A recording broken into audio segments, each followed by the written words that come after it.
안녕하세요. 옥하는 목사님의 요한복음 강의 설교 시리즈를 들어주셔서 감사합니다. 오늘은 요한복음 강의 설교 그 52번째 시간으로 요한복음 14장 26절, 15장 26절과 27절, 16장 7절에서 15절을 중심으로 성령님 진리를 가르쳐 주옵소서라는 제목의 말씀을 들으시겠습니다. 먼저 제가 본문을 읽어드리겠습니다. 보혜사, 곧 아버지께서 내 이름으로 보내실 성령, 그가 너희에게 모든 것을 가르치시고 내가 너희에게 말한 모든 것을 생각나게 하시리라. 내가 아버지께로서 너희에게 보낼 보혜사, 곧 아버지께로서 나오시는 진리의 성령이 오실 때 그가 나를 증거하실 것이요. 너희도 처음부터 나와 함께 있었으므로 증거하느니라. 그러하나 내가 너희에게 실상을 말하노니 내가 떠나가는 것이 너희에게 유익이라. 내가 떠나가지 아니하면 보혜사가 너희에게로 오시지 아니할 것이요. 가면 내가 그를 너희에게로 보내리니 그가 와서 죄에 대하여, 의에 대하여, 심판에 대하여 세상을 책망하시리라. 죄에 대하여라 함은 저희가 나를 믿지 아니하며, 의에 대하여라 함은 내가 아버지께로 가니 너희가 다시 나를 보지 못하며, 심판에 대하여라 함은 이 세상 임금이 심판을 받았음이니라. 내가 아직도 너희에게 이를 것이 많으나 지금은 너희가 감당치 못하리라. 그러하나 진리의 성령이 오시면 그가 너희를 모든 진리 가운데로 인도하시리니 그가 자의로 말하지 않고 오직 듣는 것을 말하시며, 그러하나 진리의 성령이 오시면 그가 너희를 모든 진리 가운데로 인도하시리니 그가 자의로 말하지 않고 오직 듣는 것을 말하시며 장래일을 너희에게 알리시리라.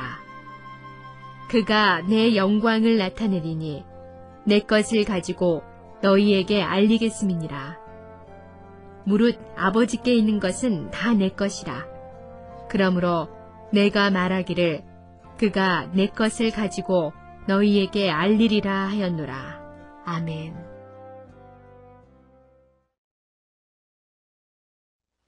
우리 모두가 잘 알고 있는 이어령 교수가 쓴 아들이여 이 사나를 하는 책이 있는데, 그 책 속에 약간 코믹한 좀 재미있는 이야기가 하나 있습니다. 옛날 어느 시골에 수염을 길게 가꾸고 다니는 할아버지가 한 분 계셨대요. 그런데 그 동네에 사는 꼬마아이 하나가 할아버지를 볼 때마다 궁금한 점이 하나 있었습니다. 어느 날 할아버지를 만나자 대뜸 이렇게 물었습니다. 할아버지는 밤에 주무실 때 그 수염을 이불 속에 넣고 주무세요? 아니면 밖에 내놓고 주무세요? 할아버지가 그 질문을 받고 나자 금방 대답이 나오지를 않았어요. 그래서 애야, 미안하다. 나도 미처 생각을 못한 일인데 오늘 밤 한번 자보고 대답해 주마. 그랬습니다. 그리고 그날 밤에는 이제 수염하고 씨름을 한 것입니다. 이불 속에 넣고 자니 깝깝하고 내놓고 자니 이상하고 밤새도록 수염을 가지고 씨름을 했다고 합니다. 30년 동안 달고 다닌 수염이지만 그 수염이 잘 때에는 이불 속에 있는지 이불 밖에 있는지 미처 생각을 못했다가 이제 그걸 의식을 하니까 그렇게 불편하더라는 이야기입니다. 교회를 다니면서도 가끔 이런 할아버지 비슷한 분들이 계세요. 다는 아닙니다만은 내가 성령을 받았는지 안 받았는지, 성령이 내 안에 계시는지 밖에 계시는지 질문을 하면은 자신 있게 대답을 하지 못하는 분들이 계세요. 어정쩡하죠. 오늘 이 시간 우리가 펴놓고 있는 이 본문 말씀을 통해서 내가 성령을 받은 사람이라는 것을 여러분 분명히 확신할 수 있는 시간이 되기를 바랍니다. 왜냐하면 이 말씀을 통해서 내가 성령 받았는지 안 받았는지 마치 답안지를 놓고 채점하듯이 분명하게 알 수 있게 하나님이 가르쳐 주시니까 이 말씀에 여러분 자신을 비추어 보시기를 바랍니다. 만약에 이 말씀을 이렇게 읽고 또 설교를 들으면서 나는 성령하고 거리가 먼 사람이구나 하는 것을 만약에 느끼게 되면 마음의 무릎을 꿇고 하나님 앞에 기도하세요. 주여 나를 도와주세요. 성령이여 내 마음에 오시옵소서 하고 여러분 진지하게 기도하는 시간이 되기를 바랍니다. 우선 14장 우리가 펴놓고 있지 않습니까? 성경을 조금 몇 곳 정리를 하겠는데요.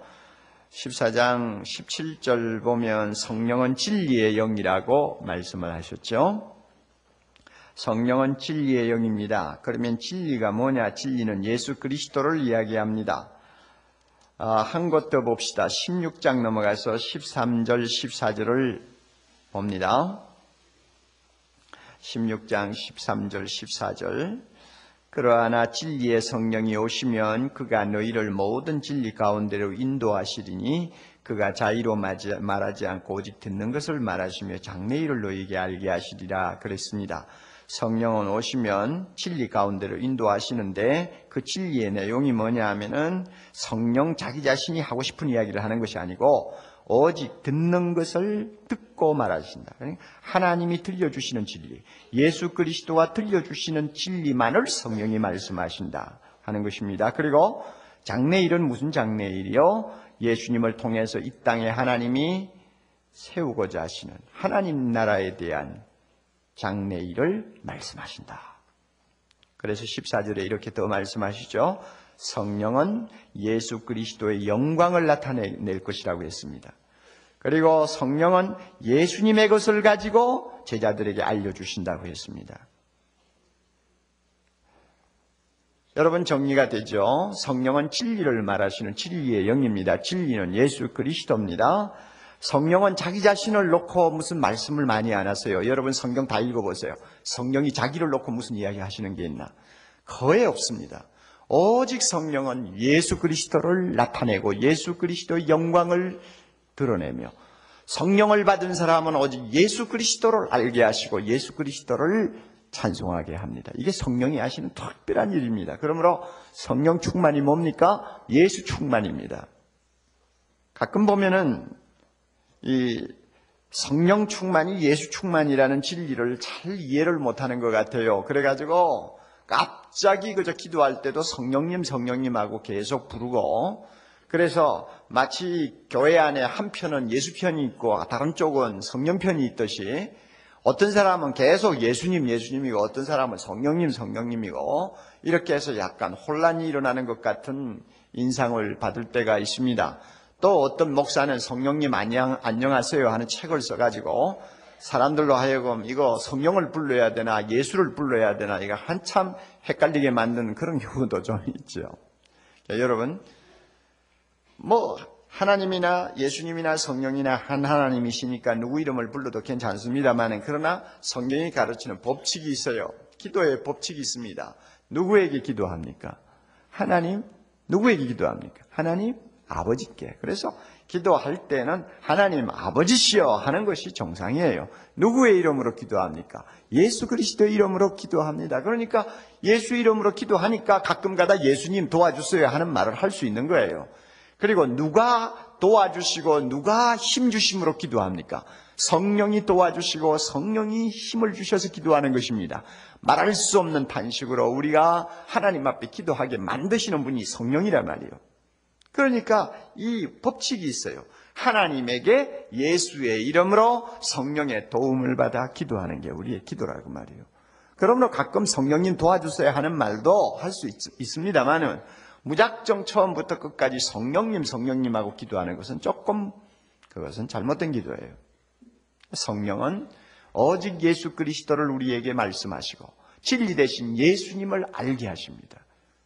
그러므로 성령 충만은 누구 충만이라고? 예수 충만이다. 여러분 이것을 꼭 기억하세요. 이것이 지금 방금 읽은 말씀이 우리에게 가르쳐주는 교훈입니다. 또 하나 성령이 우리에게 오시면 무엇을 하시느냐, 어떤 일을 하시느냐 하는 문제인데, 오늘 우리가 읽은 26절을, 14장 26절을 봅니다. 보혜사 곧 아버지께서 내 이름으로 보내실 성령 그가 너희에게 임하면 어떤 일이 일어납니까? 모든 것을 가르치시고 내가 너희에게 말한 모든 것을 생각나게 하시리라. 예수님이 말씀하신 모든 것, 예수님이 보여주신 모든 것들을 가르쳐 주십니다. 그리고 기억나게 하십니다. 이 두 가지, 가르치시고 기억나게 하신다. 그리고 또 성령이 우리에게 임하시면 뭘 하시느냐? 15장 26절 한번 보세요. 15장 26절 내가 아버지께로서 너희에게 보낼 보혜사 곧 아버지께로서 나오시는 진리의 성령이 오실 때에 다 같이 그가 나를 증거하실 것이요. 성령은 예수님을 증거합니다. 예수님을 전파하게 합니다. 예수님을 간증하게 합니다. 이게 성령이 하시는 독특한 사역입니다. 그래서 성령 받은 사람이 예수를 증거하면 이 세상에 어떤 일이 일어나는지 압니까? 8절 봅니다. 16장 8절. 그가 와서, 즉 성령이 와서 첫째는 뭐에 대해서? 죄에 대하여, 그 다음에 의에 대하여, 심판에 대하여 세상을 책망하시리라고 그랬습니다. 성령이 임하셔서 예수 그리스도를 증거하면 그 증거의 말씀을 듣는 세상 사람들에게 어떤 일이 일어나느냐? 책망을 받는 일이 일어납니다. 이 말을 다른 의미로 바꾸면 가책을 받게 만든다 하는 이야기입니다. 가책을 받도록 만들어요. 마음이 떨리게 만들어요. 그러면 첫째, 무엇에 대해서 성령은 가책을 받게 만듭니까? 죄에 대하여. 죄가 뭡니까? 9절 봅니다. 죄에 대하여라 하면 저희가 나를 믿지 아니하며, 무엇이 죄입니까? 하나님이 보내신 예수 그리스도를 믿지 않는 것이 죄입니다. 세상 사람은 그걸 죄라고 인정하지 않았어요. 그러나 성령이 오셔서 마음을 열어두시고 하나님의 말씀 복음을 듣게 하시면 당장 가책이 와. 하나님이 나를 구원하기 위해서 세상에 보내시고 나를 위하여 십자가에 죽게 하시고 사흘 만에 부활하게 하신 예수 그리스도가 나의 구원자임에도 불구하고 내가 그분을 박대했구나, 그분을 안 믿었구나, 그분을 30년이 지나도록 이때까지 내 마음에 영접하지 않았구나, 이거 내가 큰 죄 범했다, 정말 하나님 앞에 큰 죄인이구나 하고 깨닫게 만듭니다. 이게 성령이 하시는 일이요. 또 성령께서 예수 그리스도를 증거하면 무엇에 대해서 가책을 받게 하느냐 하면 의에 대해서 가책받게 한다고 했습니다. 그러면 의가 뭡니까? 10절 봅니다. 의가 뭡니까? 의에 대하여라 하면 다 같이 내가 아버지께로 가니 너희가 다시 나를 보지 못하며, 이 세상에 오셨다가 하나님 아버지에게로 돌아가신 분은 예수님입니다. 예수님이 의라는 것을 세상 사람들이 모르고 있잖아요. 자기가 뭔가 선한 것을 한 것은 들고 나와가지고 하나님이 인정해 주시기를 바라고 은근히 자랑합니다만 하나님은 그것은 전부 쓰레기통에 던지는 휴지 조각에 지나지 않는다고 말씀하잖아요. 평생을 자기가 아무리 선한 일을 해도 하나님은 그걸 휴지통으로 보세요. 거룩하신 하나님 앞에 그까짓 것은 아무 쓸모가 없는 의란 말이요. 그러므로 하나님이 우리에게 의를 주셨어요. 내가 구원받기를 원하느냐? 이 의를 꼭 내가 소유하고 와야 된다. 그 의가 뭐예요? 예수 그리스도입니다. 예수님을 믿기만 하면 하나님이 우리를 의롭다고 인정하십니다. 예수님의 의의 옷을 내가 입고 하나님 앞에 나갈 때 하나님이 나를 의로운 자로 받아주시는 것입니다. 그분이 누구요? 세상에 오셨다가 하나님 나라로 가신 분 아닙니까? 그런데 세상 사람이 그걸 모르죠. 그러나 성령이 오셔서 예수 그리스도를 증거하면요, 무엇을 알게 됩니까? 내가 지금까지 참 믿고 있던 의인은 아무 쓸모가 없구나. 예수님만이 나의 의이구나. 이 예수님을 붙들어야 되겠다, 믿어야 되겠다 하는 이제 마음이 생기는 것입니다. 그 다음에 성령이 예수를 증거하면 무엇에 대해서 어떤 일이 일어나느냐? 사람들이 심판에 대해서 가책을 받게 됩니다. 심판이 뭡니까? 11절. 심판에 대하여라 하면 이 세상 임금이 뭐 했어요? 심판을 받았다. 예수님이 이 세상에 오심으로 세상은 심판을 받았습니다. 지금 이 세상이 우리 눈에는 전혀 변화가 없이 그 역사가 그대로 진행되고 있는 것 같지만은 영적으로 볼 때 예수님이 이 세상에 오셔서 회개하라고 외쳤기 때문에 그 회개하라는 예수님의 음성을 듣지 아니하는 모든 사람은 하나님의 진노 아래 놓여 있습니다. 이 세상 임금 사탄이 이미 심판을 받아서 하늘에서 쫓겨나와서 세상에 지금 추락되었습니다. 그러므로 시간 문제지요. 지금은 집행유예를 받고 있는 것뿐입니다. 이미 하나님의 심판은 시작되었습니다. 그러므로요, 성령이 오셔서 예수님을 증거하면 사람들이 와, 내가 예수 안 믿은 게 죄구나. 예수님만이 나의 의이구나. 이 세상은 이미 심판이 시작되었구나. 내가 구원을 받으려면 어떻게 해야 될까? 예수 믿어야 되겠다 하는 마음의 가책을 받게 됩니다. 그래서 여러분 제자들이 예수 믿으라고 외치자마자 당장 사람들이 어떤 반응을 보였어요? 우리가 어떻게 해야 구원을 받을 수 있느냐? 형제여, 우리가 어떻게 할꼬 하고 가슴을 치고 하나님 앞에 회개하는 역사가 사도행전 2장에 나오지 않습니까? 바로 이것이 성령이 하시는 일입니다. 그래서요, 성령은 세 가지. 성령이 임하시면 성령은 누구에 대해서 증거해요? 진리에 대해서 가르치시고, 그 다음 기억나게 하시고, 그 다음에 증거하신다. 이 세 가지. 이것이 성령이 하시는 일입니다. 자, 이런 성령이 드디어 이 세상에 오셨습니다. 제자들이 이 성령을 받았어요. 어떤 일이 일어났습니까? 여러분 아시다시피 제자들이 성령 받기 전에 얼마나 캄캄했어요. 영적으로 너무 어두웠어요. 예수님의 말씀을 도대체 알아듣지를 못했어요. 우리 요한복음 13장, 14장만 봐도 그런 장면이 몇 번 나오지 않습니까? 예수님이 자기가 십자가를 져야 된다. 나는 십자가를 지겠다 하고 말씀하시니까 베드로가 뭐라고 그랬어요? 주여, 어디로 가시나이까? 도무지 이해를 못하는 거예요. 그리고 예수님께서 자기가 참 하나님의 뜻을 이 땅에 성취하기 위해서 십자가의 길을 들어선다고 말씀하실 때 도마는 빌립이 뭐라고 그랬어요? 하나님 좀 보여주세요. 이게 완전히 동문서답이거든요. 전혀 이해를 못해요. 이게 제자들의 형편이었습니다. 영적으로 캄캄해가지고 예수님이 말씀하시는 걸 제대로 이해를 못할 뿐만 아니라 예수님이 하시는 행동 하나하나의 의미를 전혀 깨우치지를 못했습니다. 어두움에 갇혀 있었죠. 우리가 가끔 전도하러 나가서 사회적으로는 박사라고 하는 분들도 예수 그리스도의 복음을 이야기하면 도무지 알아듣지 못하는 거 우리 가끔 보지 않습니까? 심령이 캄캄한 거예요. 그런데 성령이 제자들에게 임하셔서 그들을 감동하시자 어떤 일이 일어났습니까? 지금까지 그들의 마음에 의문사와 함께 남아있었던 것이 감탄사로 바뀌죠. 지금까지 퀘션만 달았어요. 자꾸 질문만 하고 의문만 던지던 모든 것들이 해답을 얻게 되니까 와 하는 감탄사로 바뀌는 거예요.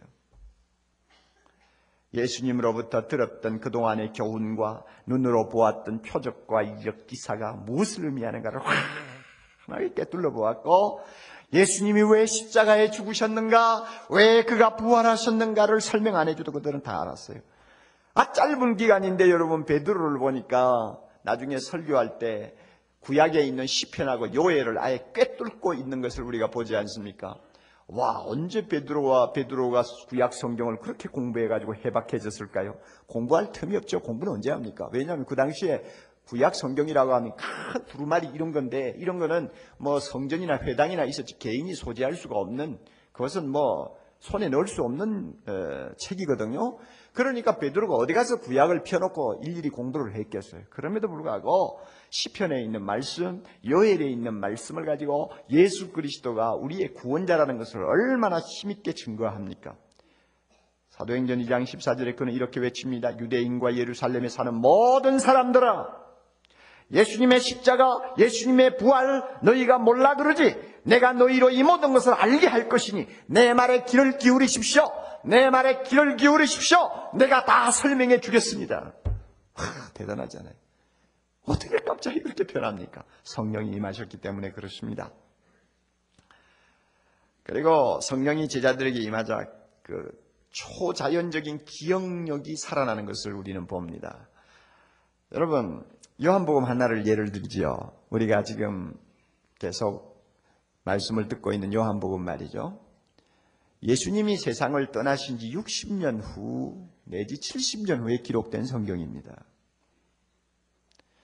이 책을 쓴 요한은 이미 나이가 80에서 90에 들어가는 고령입니다.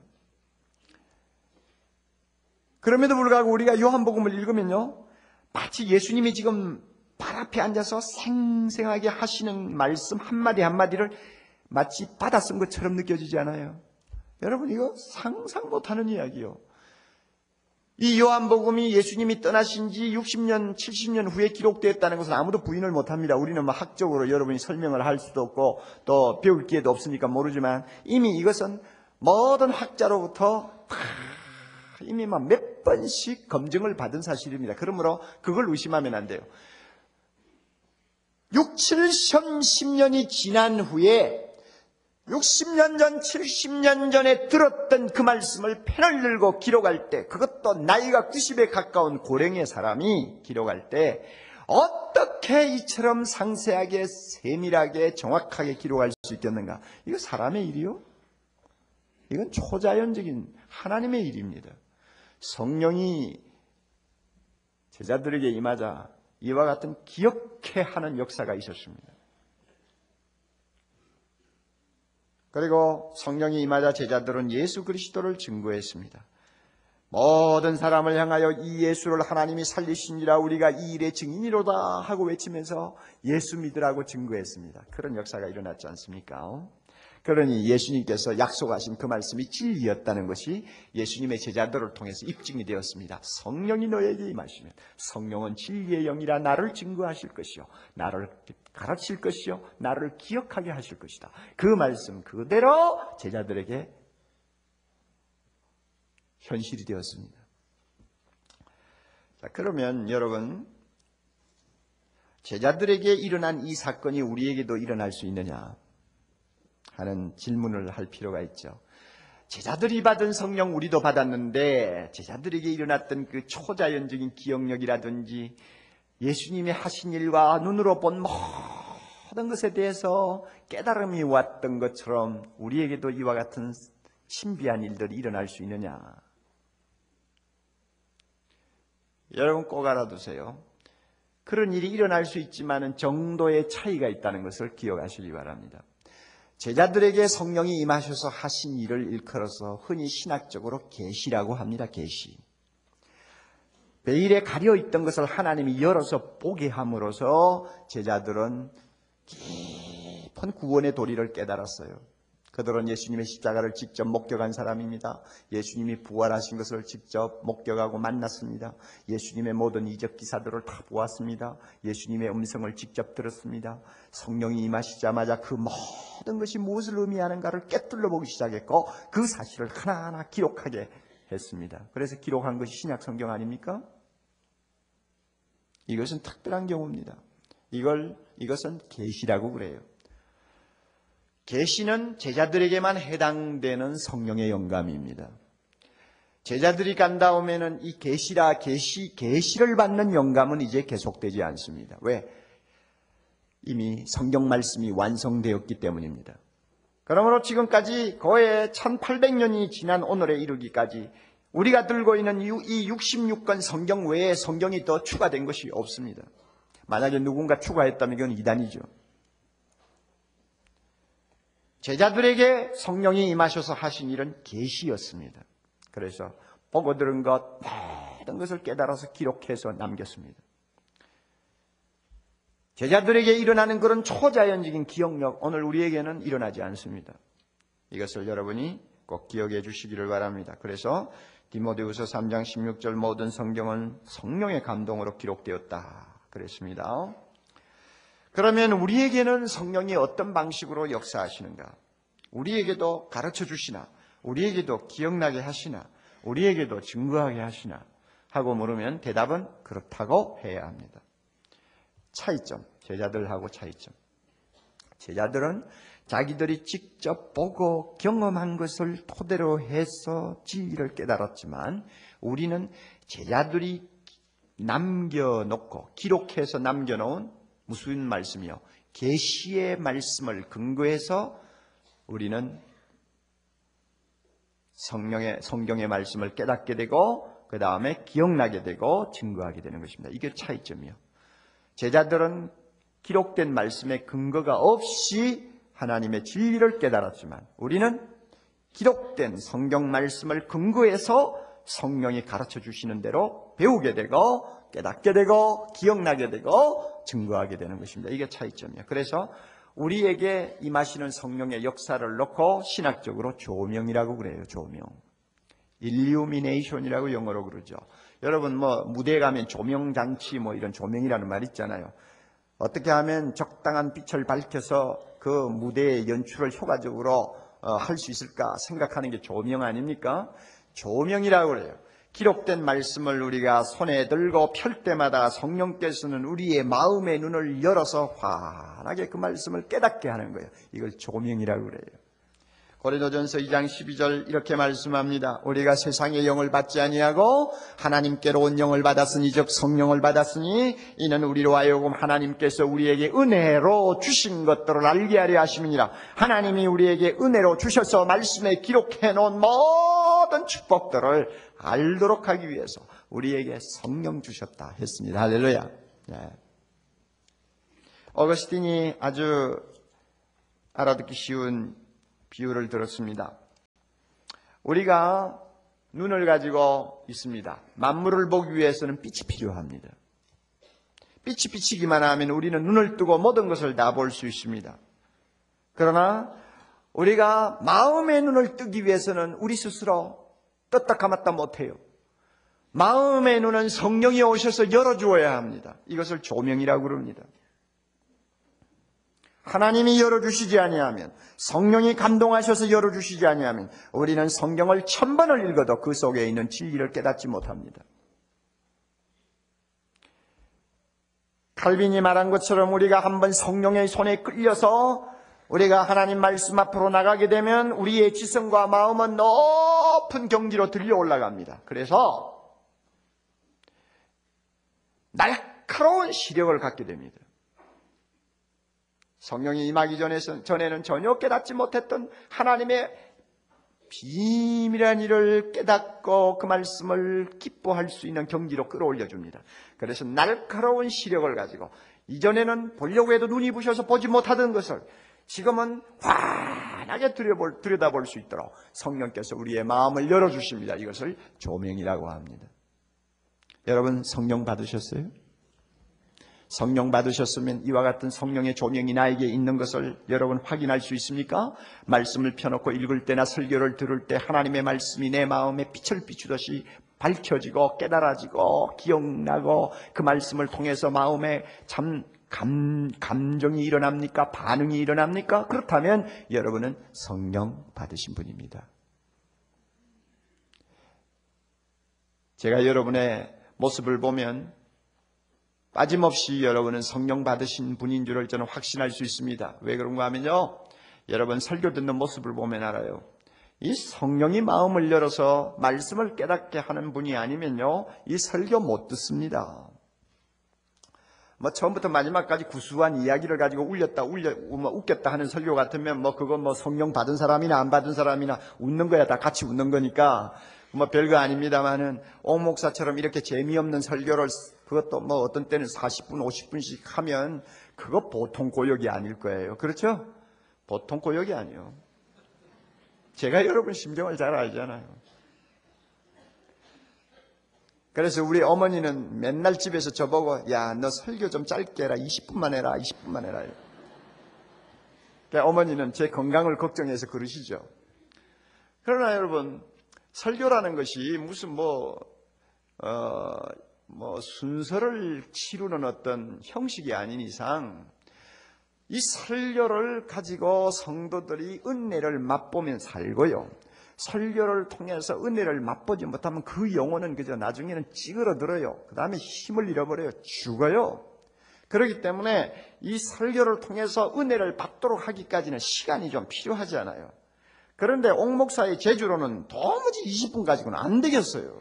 그러니까 시간을 끄는 것입니다. 하나님의 말씀이 여러분의 마음속에 깊이 박혀서 그 말씀이 하나의 핵폭탄처럼 터지는 역사가 나타나기를 사모하면서 시간을 끌고 여러분에게 이야기를 하는데, 그러나 40분 설교 듣는 거 쉽지 않아요. 웬만하면요 다 고개 숙이고 잡니다. 그런데 제가 볼 때 여러분 가운데 그런 분이 거의 없어요. 다 눈을 아주 똑바로 뜨고 저를 이렇게 쳐다보고 계세요. 그거 보면 그 말씀이 귀에 들어온다는 거죠. 깨달아진다는 말이에요. 어떤 사람은 고개를 끄덕끄덕해요. 성령이 그 마음에 조명을 하시는 거죠. 믿습니까? 아, 이거 보면 난 내 안에 성령이 계시는구나. 하나님께서 나에게 세상령을 받도록 하지 않고 성령을 받게 하셔서 하나님이 우리에게 은혜로 주신 것들을 다 알게 하고 있구나. 아, 이거 생각하면 막 가슴이 떨려요. 그냥 막 흥분해요. 하나님 감사합니다. 여러분에게 성령 주신 하나님을 찬양합시다. 그러나 성령의 조명을 어떻게 하면 좀 더 잘 받을 수 있을까? 이거는 중요한 문제입니다.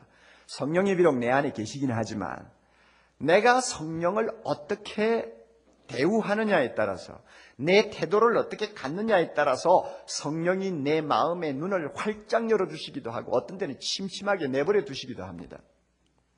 그러므로 할 수만 있으면 성령이 내 마음을 환하게 밝힐 수 있도록 좀 해볼 수 없을까? 그래서 하나님의 말씀을 펴기만 하면 그 성령의 영감을 통해서 예수 그리스도를 만나고 그분의 입에서 나오는 영광스러운 음성을 들으면서 내 영혼이 그냥 기뻐 뛰는 역사가 좀 일어나면 얼마나 좋겠어요. 누구 말 맞더라 막 내 세포가 그냥 춤을 추는 그런 역사가 일어나면 어떻게 좋겠어요. 얼마나 좋겠어요. 나 세포가 춤추는 건 못 봤지만. 뭐 개인의 이야기가 돼서 죄송합니다만 제가 카메라를 좀 손에 들고 다니는 버릇이 있는 사람이 돼서요. 외국에 나가든지 하면 조금 시간을 내어서 가끔 좀 엉뚱한 데를 갑니다. 가면요. 적어도 아침에 4시 이전에 일어나가지고 차를 몰고 내가 원하는 지역에까지 가서 준비 딱 하고 앉으면 5시 내지 5시 반 돼요. 그러면 아직 해가 떠오르지 않았어요. 그럼 왜 가서 기다리느냐? 장엄한 태양이 어둠의 장막을 딱 열어 제치고 찬란하게 솟구치는 그 장면요. 그리고 그 태양에서 퍼지는 그 황금 햇살이요. 온 천지를 장식하는 그 장엄함은 그 시간에 안 가면 못 보거든요. 그리고 그 시간에 찍는 사진들이 대부분이 참 감동적인 사진들이 많이 나와요. 그렇기 때문에요. 남은 잠자고 있지만은 피곤한 몸을 끌고 심지어 아침에 일어나 기도도 안 한 채 막 차를 몰고 달려가는 거예요. 가가지고 어떤 산 위에나 아니면 들판에 아무도 없는데 앉아 있는 것입니다. 그러면 그때 앉아서 이제 기도하는 거예요. 태양이 떠오를 때까지 기도하면서 이제 그 장면을 보는 것입니다. 그리고 사진을 찍어요. 제가 그때 생각을 하죠. 늦잠 자는 사람들은 죽었다 깨도 이런 영광스러운 장면은 못 본다. 부지런하게 일어나는 사람만이 이것은 즐길 수 있는 하나님이 주신 특별한 은혜다. 저는 그런 생각 가끔 하죠. 마찬가지예요. 성령을 우리가 모시고 살기는 하지만은 정말로 성령이 내 마음속에서 떠오르는 태양처럼 내 마음을 환히 밝혀주는 이런 황홀한 은혜는 내가 자세를 바로 가질 때만이 가능해요. 첫째로 지도자로부터 여러분이 부지런히 배우셔야 됩니다. 하나님께서 교회 지도자를 세우신 이유는 가르치라고 세우셨어요. 지도자는 매일 자기가 남을 가르쳐야 되기 때문에 끊임없이 노력을 합니다. 연구합니다. 그리고 가르칩니다. 그러므로 이 지도자들의 여러분 지도를 받아야 합니다. 성경에는 지도를 받지 않아도 읽자 말자 금방 깨달아지는 아주 기본적인 말씀도 있지만 어떤 경우에는 굉장히 어려운 말씀도 있어요. 그래서 안 배우면 몰라요. 지난주에 제가 그 목사님들과 컨벤션을 하면서 어떤 강사로부터 참 희한한 말을 들었어요. 어떤 부흥사가 어느 교회에 와서 집회를 하셨대요. 집회 인도를 하셨는데 한 며칠 설교 잘 하시다가 어느 날 갑자기 이런 말씀을 하시는 거예요.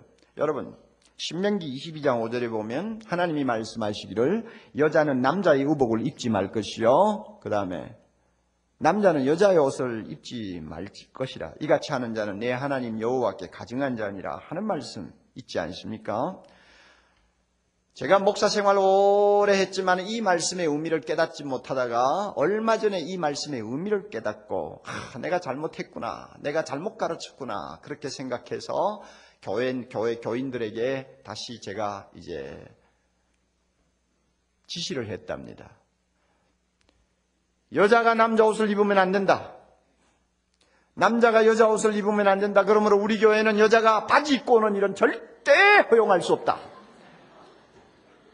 여자는 치마를 입을 것이요, 남자는 바지를 입을 것이니라. 그래가지고 전부 지시를 했대요. 그래 자기 교회는 여자가 바지 입고 나오는 법이 없대요. 왜냐하면 하나님의 말씀을 어기는 것인 줄 알기 때문에 그렇대요. 그래서 부흥에 온 그 강사가 그 교회를 보고 그러더래. 이 교회도 이 말씀대로 순종하시기를 바랍니다, 이러더래요. 참 세상에 말씀을 가르쳐야 되는 지도자도 이렇게 헷가닥할 때가 있어요. 멍청해도 한참 멍청하지. 예수님은 율법의 완성입니다. 믿습니까? 예수 안에서 구약에 있는 모든 율법이 완성되었어요. 완성된 마당에 무슨 옷 가지고 씨름을 하고 있어요. 여기 바지 입은 여자 손 들어보세요. 그러니까 교역자도 구약과 신약의 이 계시의 흐름을 정확하게 이해를 못하면 엉뚱한 소리를 하고 잘못 가르친다 그 말이요. 그런데 하물며 평신도가 안 배워가 되겠어요? 그런데 교회 안에 보면요, 예수 믿은 지 오래되신 분일수록 잘 안 배워요. 다 안다 그거죠. 직분이 상당히 중요한 직분을 가진 사람들일수록 배우는데 게을러요. 이거는 아주 잘못된 것입니다. 여러분 열심히 배우세요. 그래야만이 성령이 우리 마음을 항상 밝게 비춰줍니다. 또 하나, 두 번째 중요한 것입니다. 말씀을 사모하고 기다리십시오. 뭐 성경을 편다고 해서 금방 깨닫습니까? 뭐 주여 가르쳐 주옵소서 하고 한두 마디 기도한다고 금방 하나님의 말씀이 귀에 쏙쏙 들어옵니까? 안 그래요. 하나님의 말씀을 향해 우리의 마음을 열고 기다려야 되고 사모해야 됩니다. 텔레비 연속극에 빠진 사람들 보면은 매일 그 시간을 기다리잖아요. 그리고 그렇잖아요. 그리고 뭐 아직 방영 시간도 되기 전에 야 몇 시냐 하고 시간 자꾸 체크하고 말이죠. 뭐 오늘 저녁에는 야 그 아가씨가 어떻게 될 것 같으냐 하고 뭐 또 뭐 궁금해하고 벌써 마음이 거기에 가 있는 거예요. 그러나 여러분, 우리가 하나님의 말씀을 놓고 그렇게 마음을 주는 일이 있습니까? 네? 베드로전서 2장 2절에 이런 명령이 있어요. 순전하고 신령한 저절 사모하라. 순전하고 신령한 저절 사모하라. 신령하고 순전한 저지 뭐냐? 하나님의 말씀이요. 우리의 영혼의 양식이요, 저지요, 영혼의 우유요. 이 신령한 말씀을 사모하란데, 이 사모하라, 에피포데오라고 하는 이 말은 굉장히 강한 말이에요. 막 얻고 싶어서 막 가슴이 터질 듯이 사모하는 거예요. 시편 42편 1절에 보면 물을 찾는 사슴 이야기가 나오잖아요. 하나님이여 사슴이 시냇물을 찾기에 갈급함같이 내 영혼이 주를 찾기에 갈급합니다. 이 갈급하다는 말이 바로 신령한 저절 사모하라 할 때 사모하라는 말씀의 그 의미입니다. 목이 타가지고 막 물물하고 사모하듯이 하나님의 말씀을 사모하라 그 말이에요. 이렇게 사모하면 그런 심령에는 성령의 태양이 떠오릅니다. 하나님의 말씀을 깨닫게 된 큰 기쁨을 맛봅니다. 그리고 살아계신 예수 그리스도와 영적으로 만나는 행복과 감격을 맛봅니다. 그러나 말씀에 마음을 주지 않으면서 뭐 성경이 내 안에 구하신다, 그리고 뭐 형식적으로 뭐 그냥 한두 줄 그냥 딱 읽고 넘어가고, 여러분 그런 식으로 해가지고는 성령이 내 안에 계시는가를 평생 여러분 체험하지 못할 거예요. 지난주에 우리 주일학교의 소년부 학생들이 수양관에 가서 성경 읽기 캠프를 하대요. 마침 그날 제가 수양관에 있었기 때문에 한번 들어가 봤어요. 300명이 넘는 소년부, 그러니까 4, 5, 6학년 학생들이 모여가지고 누가복음하고 그 다음에 사도행전에서 요한계시록까지, 그러니까 신약 거의 전부 다 읽는 거죠. 목요일, 금요일, 토요일 3일을 놓고 읽어내는데요. 이야, 내 놀랬네요. 나는 처음에 이 어린 애들에게 이건 너무 지나치다 그렇게 생각을 했는데요. 딱 들어가서 보니까 제 생각이 잘못됐다 하는 걸 알았어요. 성경을 쫙 펴놓고, 현대어 성경이에요. 어린애들이 읽기 쉬운 현대어 성경을 펴놓고 앞에 강단에 두 교사 두 분이 앉아가지고 차례로 읽으면 애들이 뭐 어떤 때는 같이 읽기도 하고 어떤 때는 들으면서 읽기도 하고 그래요. 그래서 제가 옆에 가서 어떤 학생 뒤에 딱 서서 봤죠. 이놈이 얼마만큼 잘 읽나 하고 봤더니 빨간 연필을 들고요, 읽다가 자기 마음에 드는 데는 쫙 긋고 말이죠. 쫙 긋고 이러면서 읽어 내려가요. 그래서 옆에 내가 와서 서 있는 것도 몰라요 지금. 와, 얼마나 몰입하고 얼마나 마음을 온통 바치는지 제가 그거 보고, 하나님, 우리 한국 소망이 있습니다. 이 어린 자녀들이 자라면 이 나라 소망이 있습니다. 제 마음에 그렇게 느껴져요.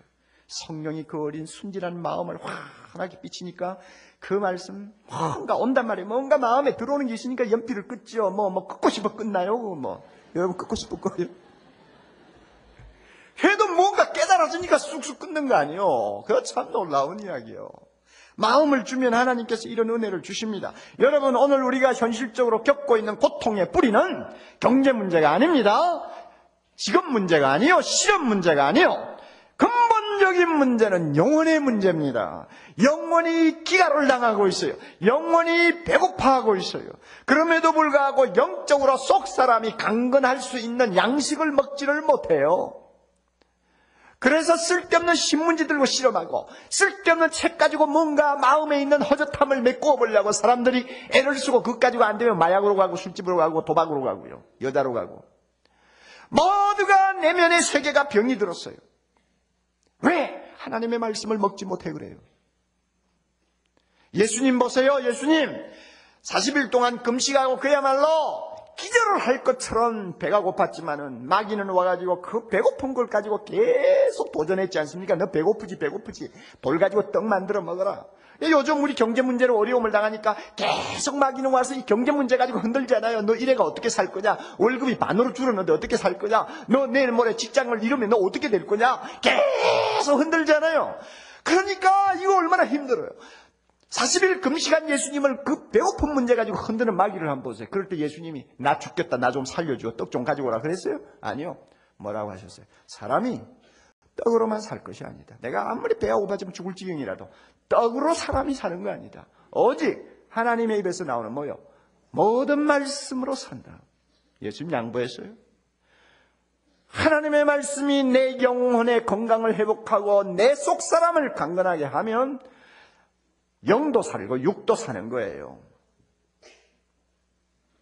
여러분, 하나님의 말씀을 마음에 담고 그 말씀을 묵상하세요. 그 말씀이 내 영혼을 소생시킬 때까지 하나님의 말씀을 사모하면서 성령에게 의존하십시오. 그러면요, 그 말씀을 통해 은혜 받는 순간 그렇게 걱정스러웠던 것이 걱정이 덜 돼요.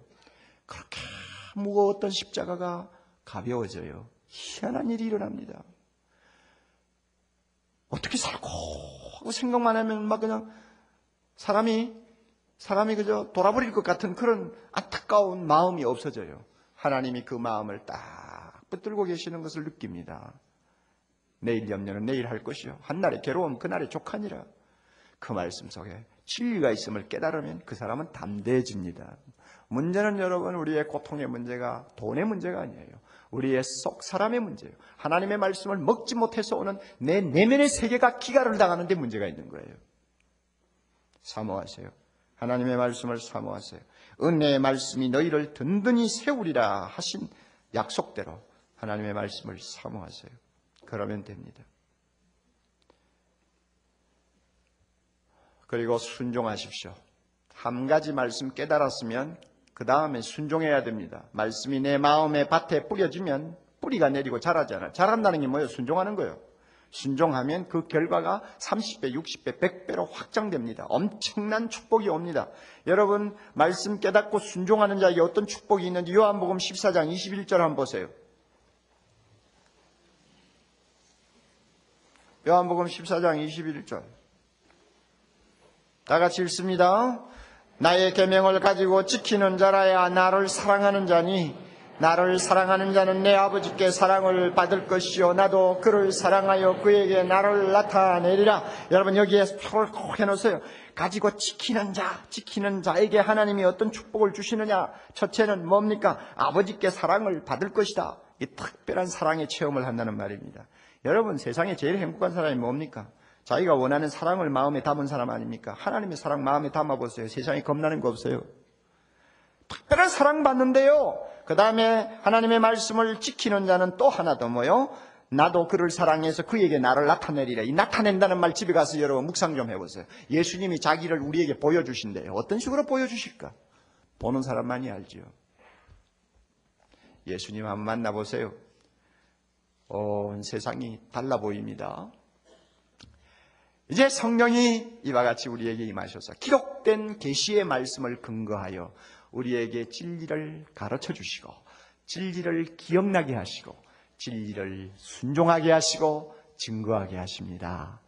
여러분 이 성령 모시고 하나님의 말씀이 여러분의 영혼의 양식이 되어서 어떤 상황에서도 승리하는 아름다운 생을 살 수 있기를 바랍니다. 다 같이 기도하십시다.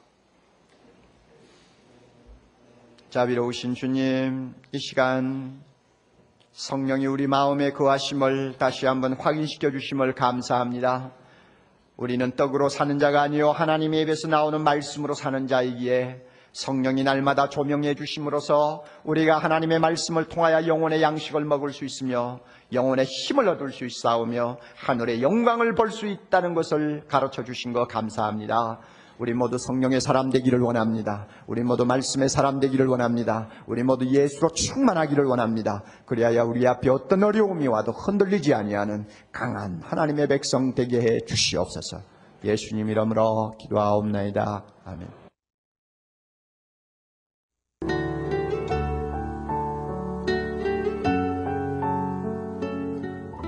생명의 샘은 출판과 테이프, 영상, 인터넷 등의 가능한 모든 매체를 통해 생수와 같은 은혜의 말씀을 나누는 사랑의 교회 미디어 선교사역입니다. 이 테이프를 들으시고 하나님의 말씀에 대해 더 깊이 알기를 원하시는 분은 생명의 샘으로 연락해 주시기 바랍니다. 여러분을 성심껏 도와드리겠습니다. 감사합니다.